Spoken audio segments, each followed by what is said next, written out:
Hi dear students, today we are going to discuss the chapter Bangle Sellers that has written by Sarojini Naidu, the prominent Indian poet and politician. She is known by the sobriquet, the Nightingale of India.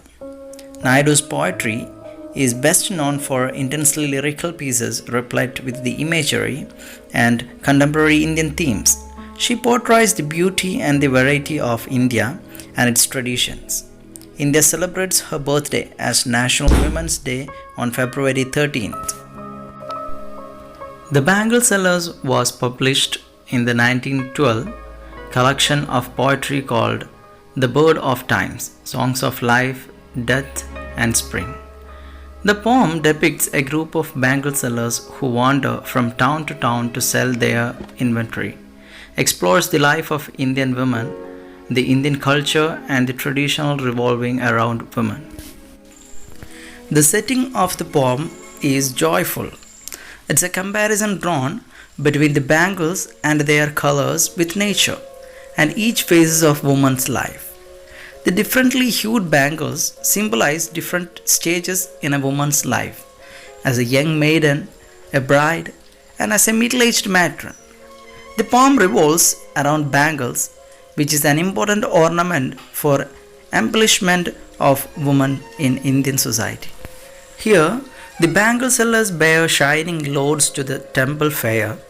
The bangles sparkle in the sunlight. The bangles here are called lustrous token of radiant lives.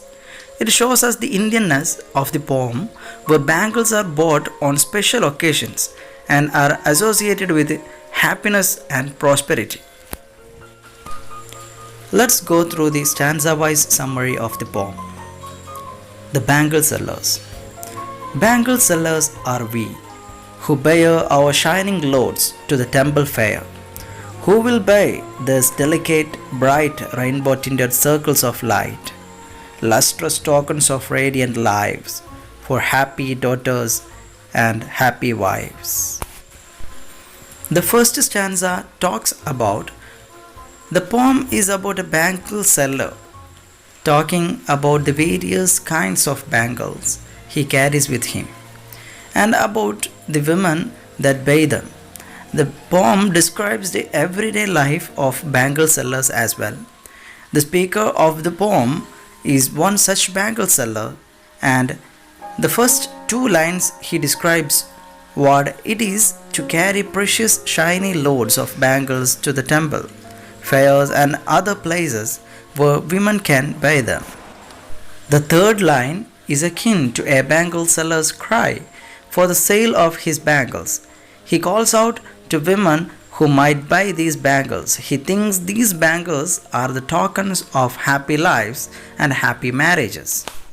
Let's enter to the stanza number 2. Some are meet for a maiden's wrist, silver and blue as mountain mist. Some are fleshed like the buds that dream on the tranquil brow of a woodland stream. Some are aglow with the bloom that cleaves to the limpid glory of newborn leaves.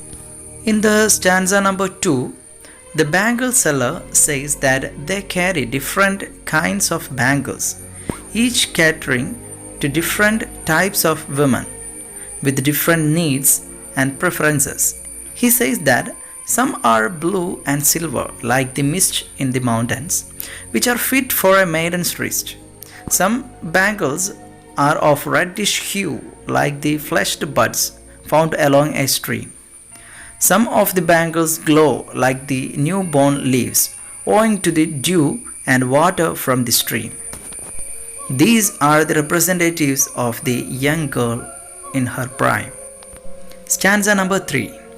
Some are like fields of sunlit corn, meet for a bride on her bridal morn.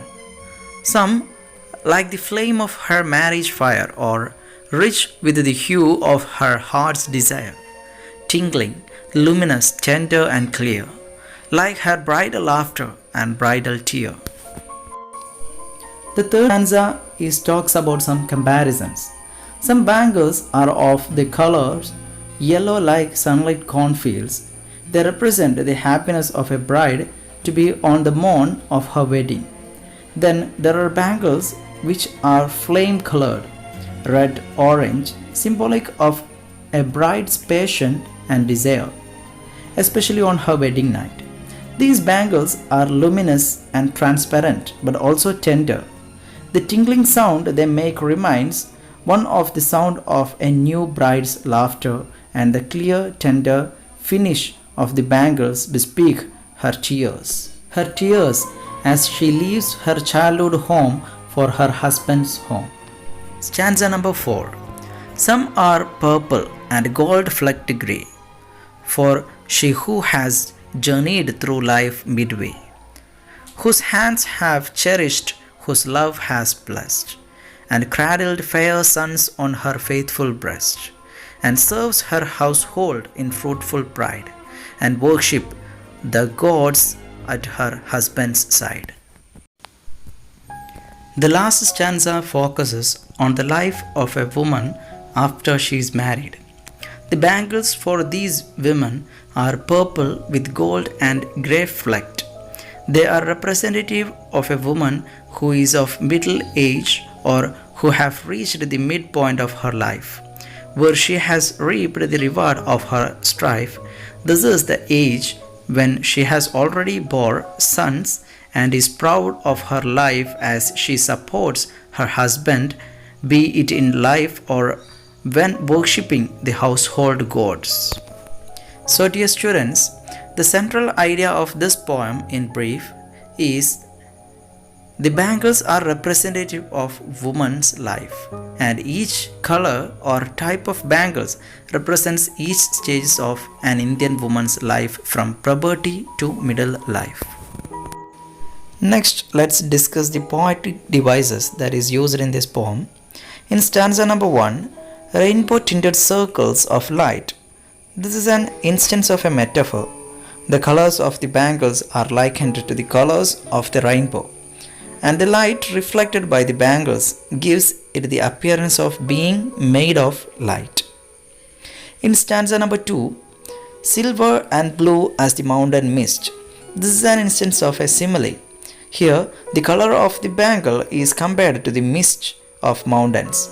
Some are flecked like the buds that dream. This is an example of an imagery. Some bangles are likened to the fleshing buds that seems to be sleeping on the banks of woodland stream. Some leaves. Here also it is imagery. This represents some of the bangles by comparing them to the transparent glory of the newborn leaves. In stanza number 3, you can see some are like field of sunlit corn. This is a simile. Here the comparison is made between the yellow corn fields bathed in sunlight and the yellow colored bangles. Some like desire. This is also a simile. The red bangles here become the symbolic of new bride's love and desire for her husband. Next, the tinkling the tinkling of the bangles is compared to a young bride's laughter, and the luminosity of the bangles is likened to her tears. Thus, this is also a simile. In stanza number 4, the cradled fair sons on her breast. It's an imagery. Here shows she has borne sons and nourished and cradled them close to her breast. It denotes that she has diligently performed her duties. Ultimately, this is a poem as much about the bangle sellers as it is about women. It talks about the mutual happiness of the two as they are interdependent. The bangles are symbolic of women and their happiness. Similarly, the happy women can ensure the sale of more bangles, thus becoming the symbols of happy bangle sellers as well.